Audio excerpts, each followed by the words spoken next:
So Steve is a designer with over 30 years experience in the field of communication design. He has a love of he has a love of all things creative and a strong desire to work that makes a difference. Among other things, he's proud to work with small and medium-sized businesses, their communities, as well as non-for-profits and that are out helping improving people's lives. Steve enjoys traveling, has lived on 2 continents, and speaks 4 languages. We haven't tested him out in that yet. He's married to Alba, and together they have 4 kids. He enjoys hiking, swimming, skiing, kids, and he's a singer-songwriter with a new, soon-to-be released CD. We'll have to ask more about that a little later on. Steve, over to you, sir. Hi, everyone. Well, thank you for that warm introduction, Bernie. I think I might have put a typo in there or something before I sent it over, but it's basically accurate and certified to be 99.9% true. All true. Anyway, I'm very honored to be talking to you guys today about a topic that's close to my heart.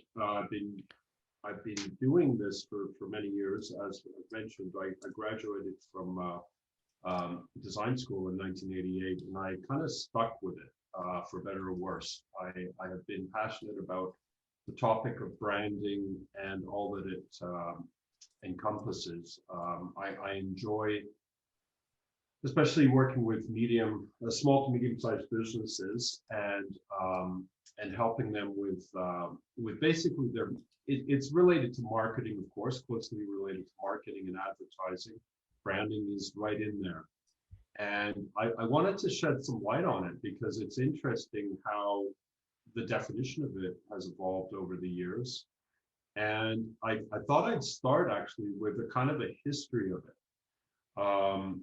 So the history is that the word itself comes from the Nordic word brander, which means to burn. I'm familiar with the word too, because it was mentioned that I speak a few different languages. One of them is Dutch, and so we've got that word in there too, and so do the Germans. So that seems to have been a word that got adapted all across, well, in several languages across Europe.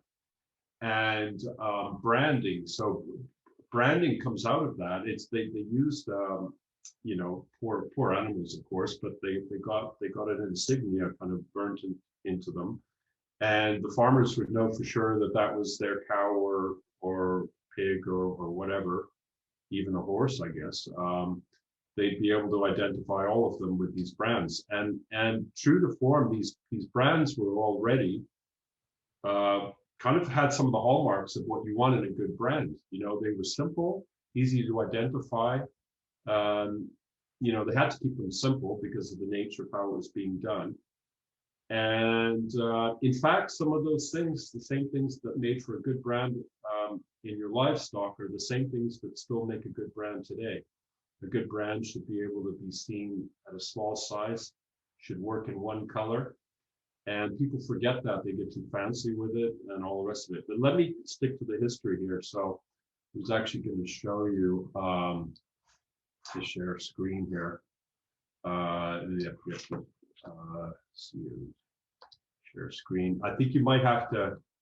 Can you enable that? Share screen sharing. Is that? Oh, I can't hear you, but that's okay. It's good now. All right. Okay, so let me see if on my end I can get it going. These are kind of well, okay. That looks like brands. Can you guys still hear me? Yeah, you're not sharing it at the moment, Steve. Okay, I know. I flipped over. So these are a bit like what the brands are, but these are actually symbols that well, these are early brands really, and so obviously branding is a huge topic, and I don't know exactly where everyone's coming from today and what their areas of interests are, but I'm going to try to do this this history that's kind of a lightning tour of it. But so we've started here with the original brands, and as time went on, you of course had in the same period you had knights in armor. They needed to identify themselves. They're covered head to toe in armor, and nobody could see who they were. Even their own soldiers might not necessarily know who they were in the heat of the battle. Do So you what think happened is, Steve, yeah. Your screen is not sharing, just in case you think it is. Oh, it's not sharing. Okay. I don't know what happened. Share screen. Probably that one. No. Okay. Working out the bugs here. That's okay. That one. I think that There we go. That looks hopeful. I don't have tons of slides anyways, but these are the shields of the medieval era, some examples, and knights needed to be identified. And at first, they tried to emblazon things right into the armor, but that couldn't be seen from far. So then they had, they put clothes over the armor, and they color coded themselves, not unlike a modern sports team. The ideas were born back then because they needed to be seen from far and clearly identified. So they would have special sort of tunics or whatever that they would wear over their armor that would have their stuff embroidered onto it. And that's where the term coat of arms actually came from. I always wondered myself when I was researching this. Coat of arms was a custom designed tunic that they would wear over their armor to identify themselves. And of course, their horses also got these things, and the shields got their logo painted on there too.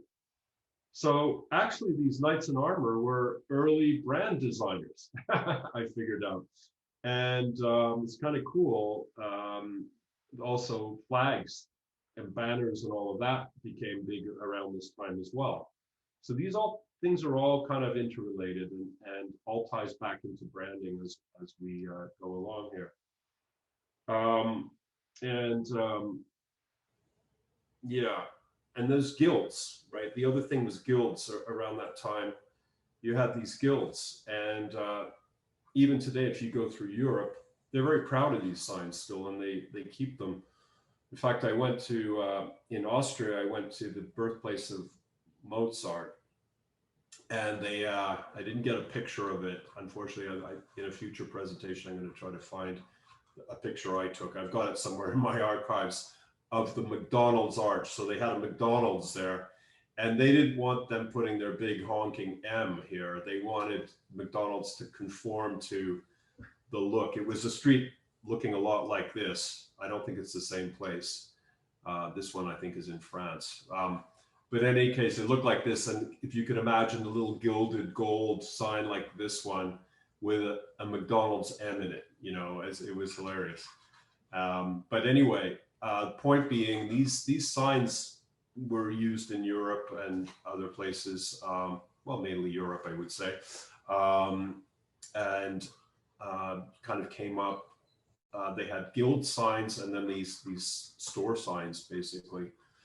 And, you know, a lot of logos that you see still incorporate, these are the first instances, or this is an example of the type of thing that was done early on, combining type and signage, but you know, image-based stuff with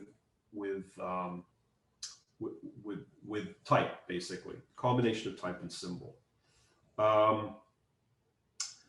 So moving forward, we got into the industrial era, and I don't have tons of slides to support all the stuff I'm talking about. So I'll stay on that slide for now as I talk about this. The industrial era saw the emergence of trademarking, and companies really felt the need to make so they had symbols and stuff, as I mentioned here, these kind of signs for guilds and that sort of thing. But as we move forward in time, we see more and more companies are producing stuff. There's companies arise, basically, and they want to basically stake their claim to their products and services. And the way to do that, they figured out they figured out trademarks. And trademarks in the late 1800s also came to include intellectual property, which of course was a big step as well. Then advertising and product design also kind of emerged as separate disciplines that got more and more refined. You had, I always like, and I didn't manage to get a picture of it in here, but the medicine show, the sort of snake oil, early medicine package design is amazing because it kind of combines the advertising and the packaging design into one. And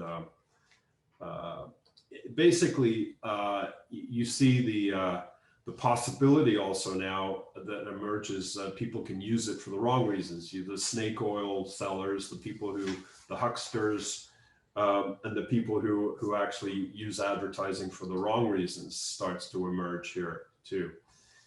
So one distinction I'd like to make right now is the difference between branding and brand identity. It's an important distinction to make. Branding is sort of that feeling you get when you think about a brand. It's the intangible part. It's what you want your customers to feel and think or feel when they think about your business. So it's kind of like the experience. It's the whole experience part. And the brand identity is, of course, goes hand in hand with the branding and that whole experience part, but it is the tangible part. It's the face of your brand. It's the visual side of your business. For example, what comes to mind, of course, is what we all think about when we think about branding is the logo. But what I'm trying to tell you, and what most of us do understand, is that branding is much more than the logo. It's kind of the sum of the parts of a few different things that make up the whole. The whole becomes the sum of the parts of all these different facets, of which the logo is one, only one. As a well-known branding designer once said, Walter Landor, he said, products are made in the factory, but brands are created in the mind. And another well-known expression that came into play at around this time was the fact that the idea that perception is reality. So this is the kind of the emergence of advertising and the idea that just making a pretty picture doesn't necessarily do the best job of selling a product. Sometimes an ugly picture gets the message across better. That's kind of rare, but it's not always pretty that sells. Interesting sells. When you get people to stop and pay attention, that gets people's attention, it gets them thinking and puts you on the map, gets you into their mind. And people's attention is really what we're after, and it's one of the hardest commodities. It's one of the hardest things to get is people's attention. And it's just getting harder and harder, as we know, with the advent of internet and social media and all of these things. So the brand is an inherent part of your business. It's your business personality. If you're a solopreneur, it might be your personality. It's the style that you present, both tangible and intangible. For example, the way you speak, the way you write. And finally, it's the promise of what your client will experience when they deal with your business. The branding helps you shape your business by more factors than just visual aspect. It helps you differentiate your products and services from your competitors. Your brand strategy contains the how, the what, and the why, and the where, and also to whom. So you can get all these questions answered. It helps to kind of have a positioning statement and use that as a reference point. And of course, these positioning statements change over time with companies, but the essence usually remains the same. And so brand identity refers to what we see. It's the logo, it's the signage, the storefront, things like this, the website. Yes, very much the website these days, especially these days, it's ever more, there's a little bit less bricks and mortar. There's going to be more web because of just the way things have gone with our pandemic. So it's more important than ever to have a website that's functional. We'll get to that a little bit later. But the brand identity, of course, is made up of the visuals, the logos, the colors, the fonts. All these are choices that are made, and the good designer will work with the business owner. And again, this is geared toward small to medium-sized businesses when I say these things. Sometimes larger corporations will have different ways of dealing with things, but for the most part, when I'm dealing with a client, I'm dealing one-on-one or with a small team of people, usually one of whom is the spokesperson. And we try to collectively determine a few key things at the outset. And I'll get more into this in a sec, but basically what we're trying to establish is an essence for the brand. And that's what the brand identity is to find a visual way of expressing that essence. So it's both an art and a science. And what should one look for in a good designer? Because of course, there's a lot of people out there who call themselves designers. And of course, with the advent of desktop publishing, desktop computers, a lot of them are loaded with stuff that allows you to do the rudiments of design. A lot of people can take a stab at it. And so what differentiates designers? It's an interesting topic. There are people who can produce some pretty good results on their own. I'll be the first to admit it. I've seen it, I've witnessed it. And some people are amazing and they figure it out and they come up with something that looks great. Other people will come up with something that's like, well, they might think it's good, but their customers aren't buying it, and that becomes a problem. And on average, I'd say there's a lot more misses than hits in that regard. The lucky person who kind of strikes on the right look and feel. It's really, there's a lot involved. And if I had to boil it down to one word, one of the best qualities in a designer that you would be looking for is somebody who's very curious and who asks a lot of questions at the outset. So somebody who really wants to learn about your business and understand the need to kind of dig under the surface a bit to get to something original and unique.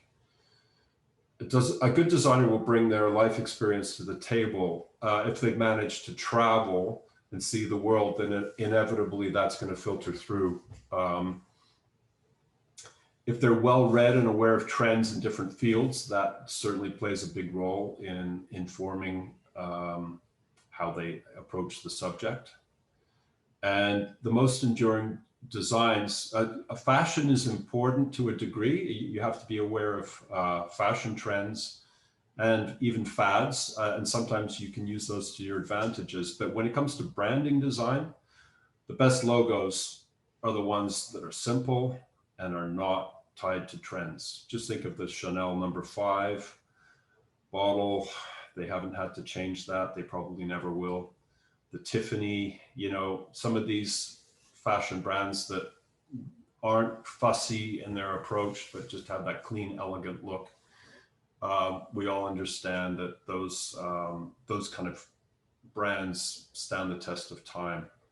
And it's, even though they are fashion brands, I use those examples because they're tied to fashion, but they don't go with a trend. They go with a more classic thing that will stand the test of time and is not tied to the fashion of the season.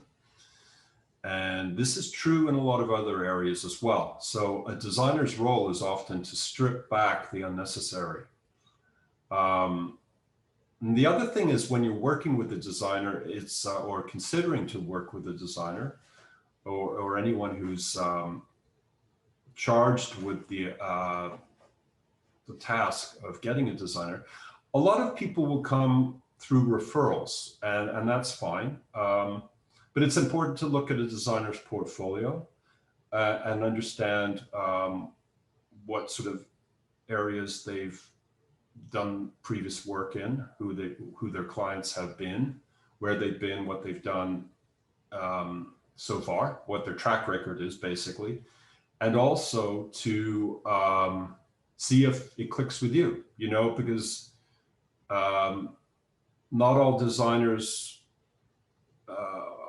have the same style or approach, and there's a certain gut feeling you'll get from looking at a portfolio. Ideally, if it's well done, you can get a sense of what the designer is capable of and what their sort of style is basically. And is it a diverse selection of styles, or is it very focused in one area? And if it's in the wrong area and it's not related to your business, then it might not be a good fit. So you'll be wanting to look for experience in a similar area to what your business is. Do they have any depth in that area? And yeah, these are all important things to remember. And when considering a quote from a designer, don't always just look at the price. Price is one thing, but quality, sometimes it's better to pay a little bit more for somebody who's going to do the job right. And people can quickly come up with a design off a computer, but it doesn't make it a good design. So again, I can't underestimate, or I can't emphasize enough, rather, the importance of looking at the portfolio to really get a sense of whether or not there's, you on a gut level, if you can see the potential right away. Because yeah, it's a leap of faith to work with a designer. A good designer can add a lot of value to the bottom line of any company through a job well done in branding and or advertising and all the related things. But it's a relationship that gets started. Ideally, it's a relationship that gets started that continues. And I mean, it could begin and end with just the designer doing a logo design and that sort of thing. But really, branding goes beyond just the logo. It can be a lot more things than that. And so there's a process. So a good designer will have a process, and the process most serious designers use is something like this. They have a research phase, research, discovery, and learning. Basically, I group those things together. Then there's preliminary design, which is sort of like a prototyping and testing stage. It's basically where you get all your ideas out. Actually, I'll just list them first, and I'll kind of break it down to what each thing is. So research, preliminary design, focus group reactions, design refinement, more focus group reactions, final design, and then basically you launch, and then you kind of measure results, and you make iterations and or improvements. And you also typically have adaptations of the logo to new applications that you didn't think of before that suddenly become important. So somebody says, hey, I need the logo for a website, and suddenly they go, hey, can you send me that logo bigger? Because I need it on a billboard, or I need it on a whatever. So typically, actually, I will send, when I've done my designs, I'll send it in a whole bunch of different sizes, of course, so that it can be scaled. And that's pretty standard, actually. But in any case, sometimes the logo needs to be slightly adapted for a new application. Sometimes the logo is used big and it needs to go really small. And sometimes thought needs to go into how that's done. So adaptations and applications is the last thing. And so I was just going to go through that one by one. Research and discovery is really where you lay down the foundation in that first phase. And sometimes a client will offer a design brief. In some cases, that could be just one sentence long, or it could be a 10-pager, or more. And of course, the ideal is somewhere in between. You want some more meat and potatoes than just a one-liner. Usually a one-liner will be something like, we want to make lots of money, get us clients. It's not that useful. It could be if it's very well phrased, there could be some depth to a one-liner. It certainly cuts to the chase, but typically as designers, we like to get a little bit more. And if we don't see it in a design brief, well, we're going to need to ask some questions because it's really hard to operate in a vacuum. The business owner knows their business best. And so if we're not getting that kind of feedback, it's hard for us to do something that's really going to solve a problem, because at the end of the day, as designers, we're not here to embellish something and make it look pretty. We're actually problem solving. And a good problem solver needs to define the problem before they can begin to solve it. And there needs to be, very importantly for a website, for example, which of course, I'll get to this in a minute, but of course the website is one of the primary ways your brand gets expressed. And it's kind of part and parcel of your brand identity these days. We need to know what the goals are, what the specific desired outcome is. And sometimes we can help define that. Sometimes that's not that well defined by the client themselves. They don't always know exactly which way they want to push. That gets into a bit of a strategic discussion with some clients, which to a degree, as designers, we can get involved with, but we're not marketers. We're not, most of us don't have business degrees and that sort of thing. So sometimes other people need to be brought in to do that kind of work. Everyone's got their specialties. But sometimes we play a role. Sometimes we're at the table, and ideally we're at the table for those kinds of discussions, if those discussions are to be had. The process that I just described plays an essential role in good design.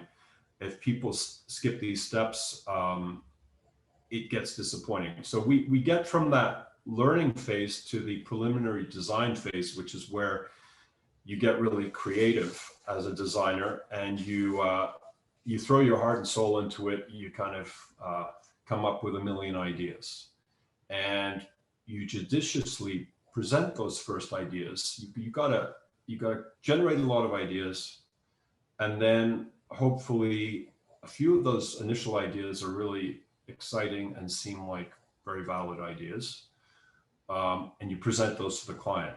If you don't have good ideas, better wait another day, attack it again the next day, and keep going until you've got a handful of good ideas. I like to go to my clients with at least 4 or 5 really good ideas for a logo design.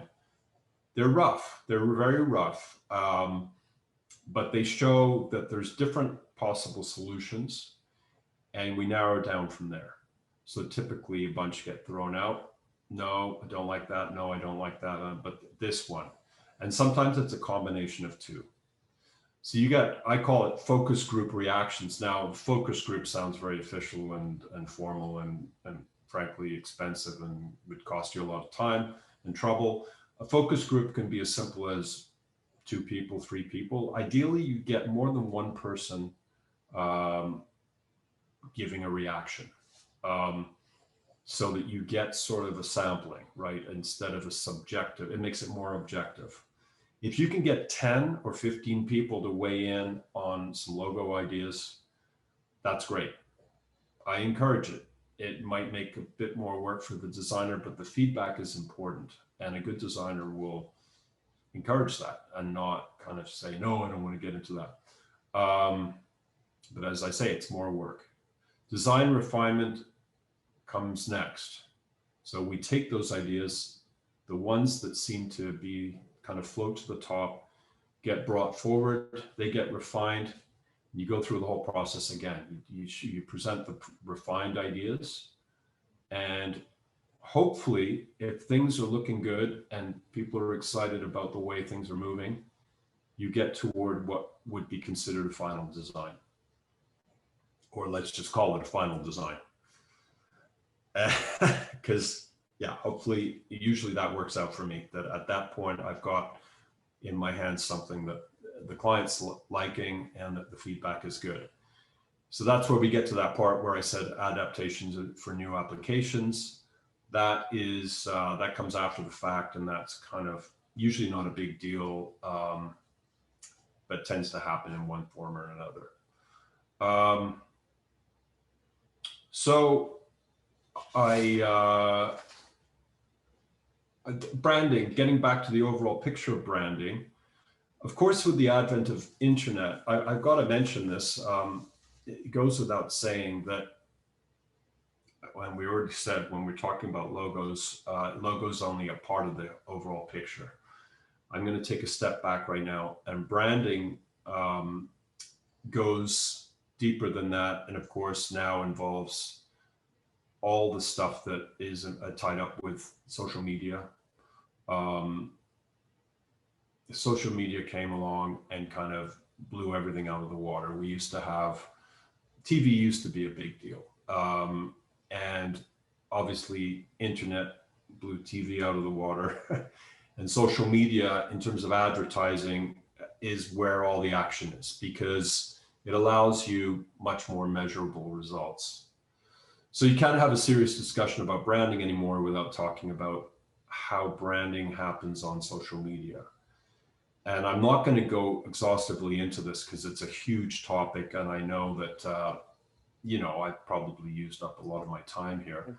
But basically, the idea is that, you know, the whole idea of behind a traditional advertising and branding was more that people were speaking at the clients. So you would put out ads, and you would put out TV ads even, and there was no interaction.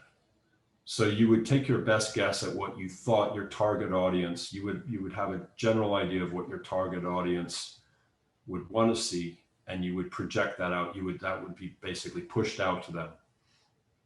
Now the tables have turned, and it's about pulling people in. And so you're trying to have conversations. That's a key word. Everything now is about conversations. It's about nurturing conversations. And of course, there are plenty of tools now to be able to do this with. There's all the social media platforms, too numerous to mention. But of course, we know the main players. We've still got Facebook, it's very much in there, Instagram, Twitter, debatably, is now kind of losing a bit of ground, I think. There's a lot of noise on there. TikTok, who knew? Like, I'm still trying to figure that one out myself, but I'm on there trying to figure it out. And but you got to know who you're talking to and who's likely to be on these platforms. And the other thing about it is your voice. Basically, it's important to note that we have a lot of brand options now, and somebody's always being chased by a competitor.